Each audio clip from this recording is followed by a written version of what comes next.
Hello, YouTube world. Thanks for checking in the Cali's Take. If this is your first time to the channel, please like, subscribe. Also, hit the notification bell to get the newest content first. And you want to also check out my older videos and comment on those videos as well. Now, the take of the day today is the media hyping up Andre Drummond too much?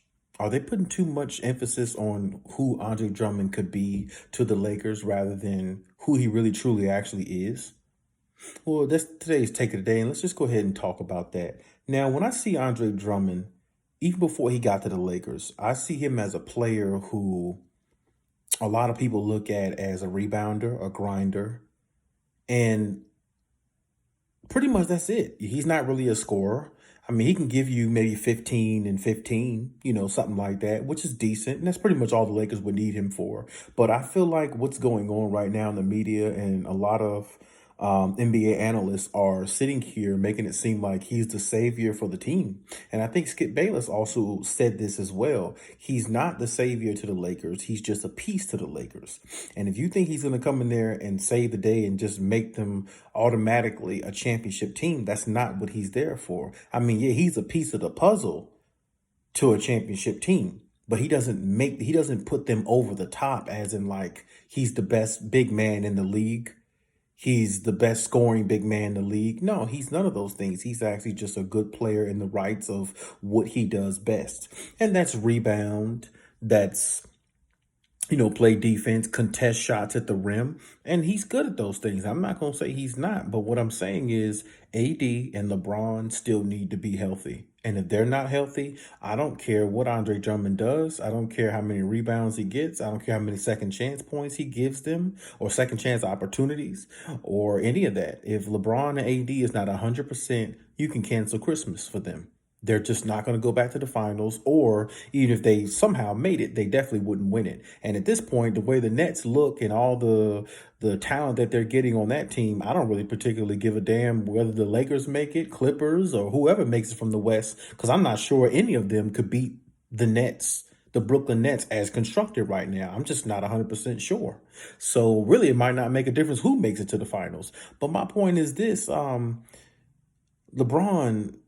this is probably the most significant injury he's had, since he's been in the league. He hasn't had no injury to keep him out really ever, besides the groin injury I think he had a couple of years ago. That was significant as well. But my point is, I think everybody needs to slow down on the Andre Drummond thing. He's a really good, solid piece for them, but he's not going to put you over the top championship-wise because,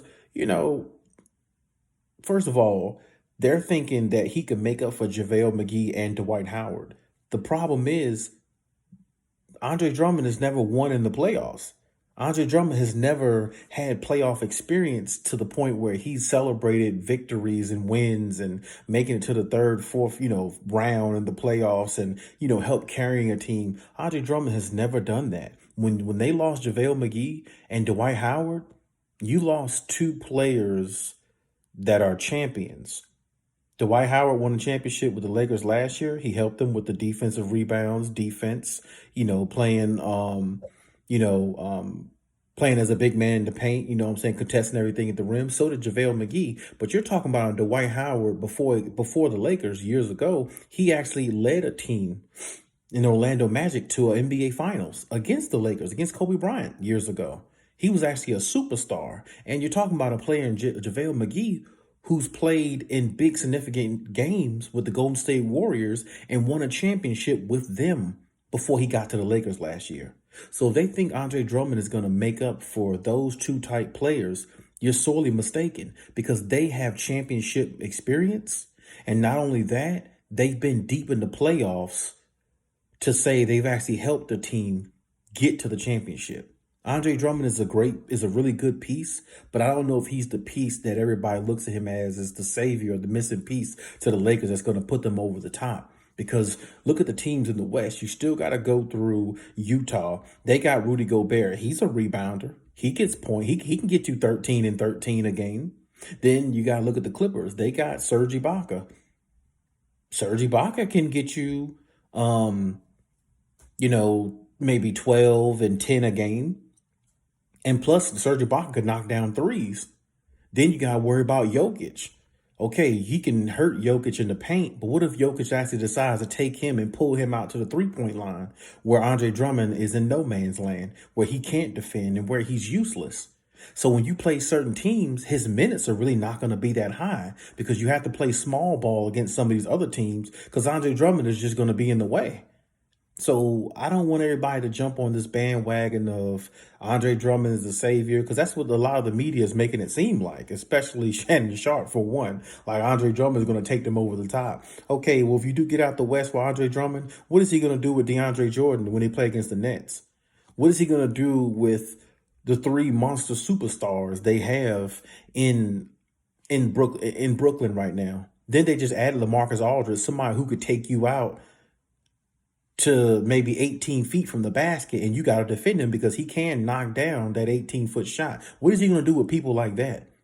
And like I said, even Serge Ibaka with the Clippers, I think would hurt him a lot because Serge Ibaka can step out 18 feet, 17 feet, or he can shoot at a 3-point line. It doesn't really make a difference. He's outmatched in a lot of these matchups. Jokic, same thing. Ibaka, same thing.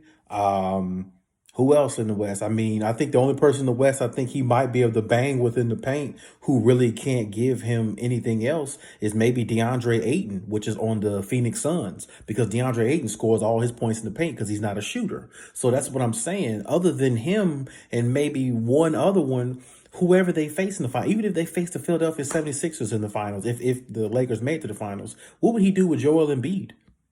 He wouldn't have a chance. This is what I'm saying. All the big men in the league are so much more better than he is and so much more valuable. I'm not saying that DeAndre Jordan can't help I'm not saying that Andre Drummond can't help the Lakers, but he's a piece to their puzzle. He's not the piece. The pieces is LeBron, AD. That's where it starts. That's where it ends. And the other role players got to knock down shots. So, like I said, don't get too hyped up on what the media is saying. I understand Andre Drummond is good, but like I said, let's just pump the brakes and see what happens. Now, that's my take on it. Go ahead and leave your comments in the comment section. Let me know your take on the situation. And hey, till next time.